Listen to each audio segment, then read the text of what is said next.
Lab, el podcast científico más cercano a ti.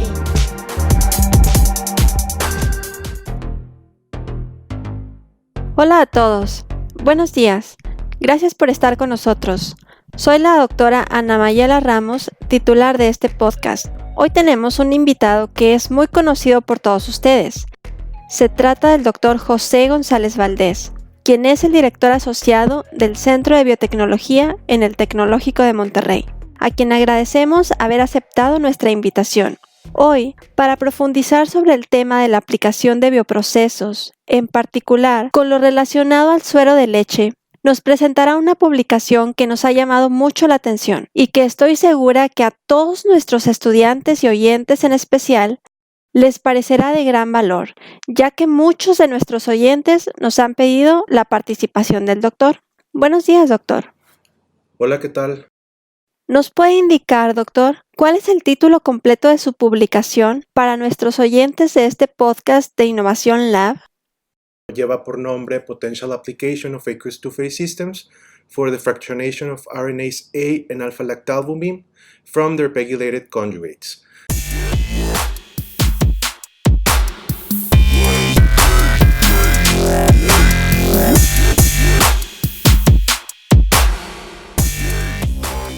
Muchas gracias, doctor. ¿Podríamos iniciar en que nos dé una explicación de este artículo? Adelante, doctor. Para hablar de este artículo es muy importante comenzar por hablar de la importancia de las proteínas con las que se trabajó. La primera proteína es ribonucleasa A o RNasa A en corto, y esta proteína se extrae del páncreas de los animales bovinos y tiene una actividad anticancerígena y antiproliferativa. Por su parte, la alfa-lactalbúmina es también una proteína que se extrae del suero de leche, que también tiene una actividad antiproliferativa y anticáncer. La cuestión aquí con ambas proteínas es que si bien se pretenden utilizar como tratamientos para el cáncer, su disponibilidad en el cuerpo no siempre es de lo mejor, por lo que se tiene que llevar ciertas modificaciones o se tienen que hacer ciertas modificaciones en su estructura para que éstas puedan poseer un mejor tiempo de vida dentro del cuerpo y lograr así que su actividad también tenga una mayor relevancia al momento de ser administradas como fármacos. Hablando en particular del alfa-lactalbúmina, esta proteína es una de las proteínas más abundantes del suero de leche y es importante mencionar que este tipo de proteínas pues provienen de un desecho. El suero de leche es sin duda alguna uno de los desechos más importantes de la industria de los lácteos y el problema es que cuando este se desecha, normalmente se hace a las corrientes de agua, a los ríos, a los mantos acuíferos y la demanda biológica de oxígeno que este ocasiona es muy alta. Esto quiere decir que finalmente va a afectar a los biosistemas que se encuentran naturalmente en estos cuerpos de agua y genera pues en muchos casos desastres ecológicos importantes y considerables para nuestra sociedad. Todo mundo sabe el nivel de consumo que tiene la leche y los productos lácteos hoy en día, entonces el suero de leche sin duda alguna es uno de los desechos más importantes que tenemos que aprender a reutilizar o a meter dentro de una economía circular para poder utilizarlos de una manera más efectiva. Y aquí hay un ejemplo muy claro de lo que se puede hacer. Finalmente la alfa-lactalbúmina pues es una proteína que se encuentra dentro de este suero. Si logramos aislarla, purificarla, pues podemos encontrarle nuevos usos y sobre todo revalorizar ese residuo que por sí mismo no tiene ningún valor.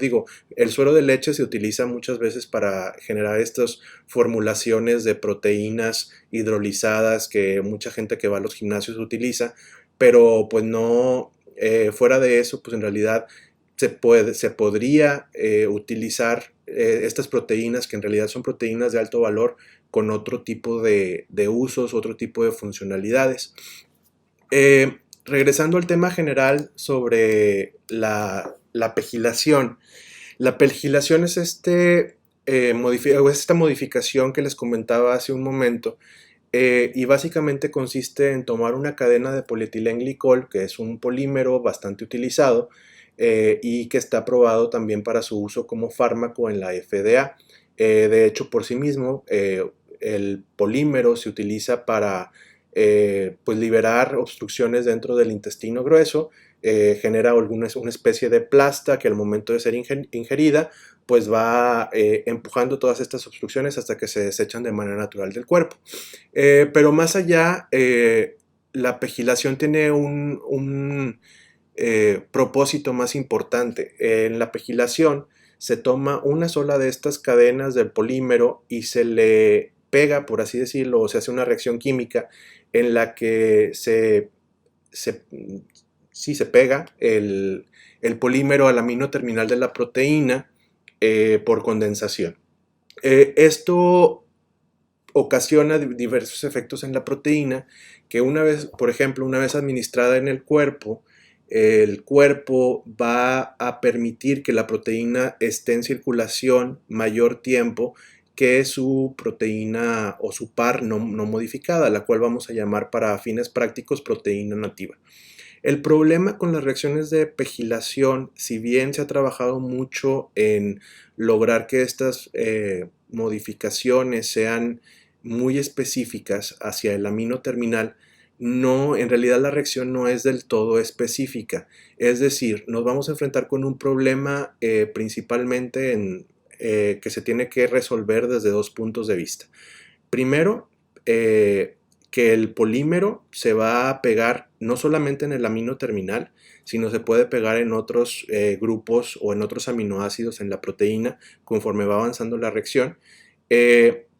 Y segundo, pues que no sabemos del todo a ciencia cierta en cuáles de esos grupos aminos o en cuáles de esos aminoácidos se va a hacer la modificación. Eso nos lleva a un problema ingenieril bastante interesante porque pues tenemos que separar esta proteína de acuerdo al grado de pegilación, es decir, si es monopegilada, dipegilada, tripegilada, o sea, si se le pegó una cadena de PEG, dos o tres o más cadenas de PEG, y en segundo separarlas pues de acuerdo al aminoácido en el que se realizó esta modificación.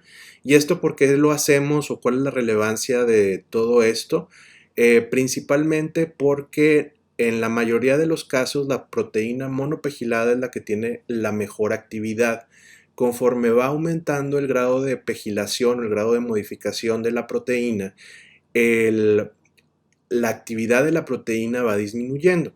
Es decir, con una cadena de polietilenglicol tenemos una actividad bastante relevante, bastante buena, pero conforme vamos aumentando el número de cadenas que se pegaron a la proteína, la actividad va disminuyendo. Y esto se debe a varias razones. Una de ellas es que al estar dirigida la reacción hacia el amino terminal, es poco probable que el polietilenglicol interfiera con el sitio activo de la enzima. Sin embargo, conforme van aumentando el número de cadenas de polietilenglicol, es mucho más probable que las cadenas de polietilenglicol, ya sea por efecto estérico o simplemente por un impedimento físico, bloquean el sitio activo de la proteína y entonces pues la actividad empieza a disminuir. La FDA aprueba, en el caso de las proteínas pegiladas, mezclas de proteínas monopegiladas, dipegiladas, tripegiladas, siempre y cuando se compruebe o se tenga seguro que la actividad genérica o la actividad global del conjunto de proteínas modificadas tiene la misma actividad en todos los casos o en todos los lotes que se producen. Sin embargo, pues para aumentar la eficacia de cualquier tratamiento, mientras más puro esté esta muestra que queremos producir, pues mayor relevancia va a tener y mayor importancia en el sentido en que conforme más puro sea, mayor va a ser actividad, las dosis tienen que ser menores, se va a generar más producto a menor costo y esto finalmente va a tener un impacto directo en pues en el consumidor, porque finalmente todos los precios asociados o los costos asociados con la producción de medicamentos recaen en el consumidor que los paga al final. Ahora, Nosotros en este artículo propusimos una estrategia de purificación para estas proteínas que se llaman sistemas de dos fases acuosas. Los sistemas de dos fases acuosas son una técnica de extracción líquido-líquido en la que se mezclan dos compuestos que pueden ser un polímero o una sal, dos polímeros, un alcohol y una sal, etc. Hay muchos tipos de sistemas de dos fases acuosas que tienen la característica precisamente de que la mayor cantidad los compuestos con los que se genera estos sistemas pues están disueltos en una solución acuosa. La cuestión es que al llegar a la composición del sistema hasta una composición crítica, termodinámicamente se van a generar dos fases que son inmiscibles entre sí, y al momento de agregar una muestra una muestra problema que se pretende purificar a este sistema de dos fases acuosas, los componentes se van a separar ya sea hacia la fase superior o la fase inferior o incluso a la interfase de acuerdo a sus propiedades físico-químicas, tanto dadas por la molécula que estamos separando como por los componentes del sistema.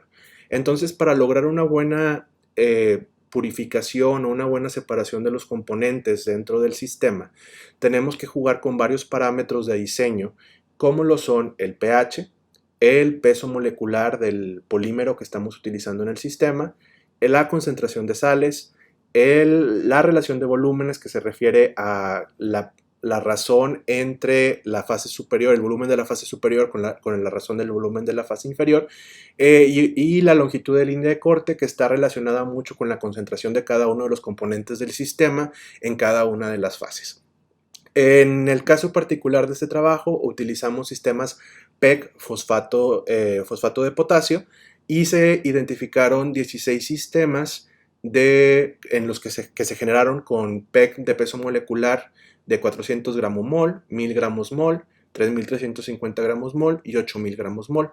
Para cada uno de estos sistemas, las longitudes de línea de corte fueron de 15, 25, 35 y 45.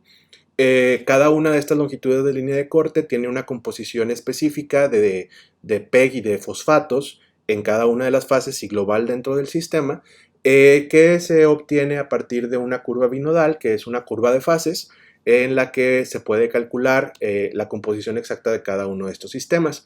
La cuestión aquí pues es que se trata de estandarizar todas las pruebas, por lo que se utilizan los mismos sistemas, las mismas longitudes de línea de corte, variando siempre únicamente el peso molecular del polímero.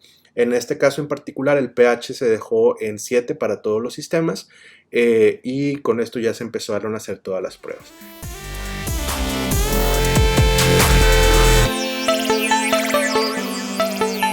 Muchas gracias, doctor. Estoy segura que todos nuestros oyentes están muy interesados en esta charla y los invitamos a escuchar la segunda parte de esta presentación del doctor José González en nuestro siguiente podcast. Estoy segura que no se lo van a perder.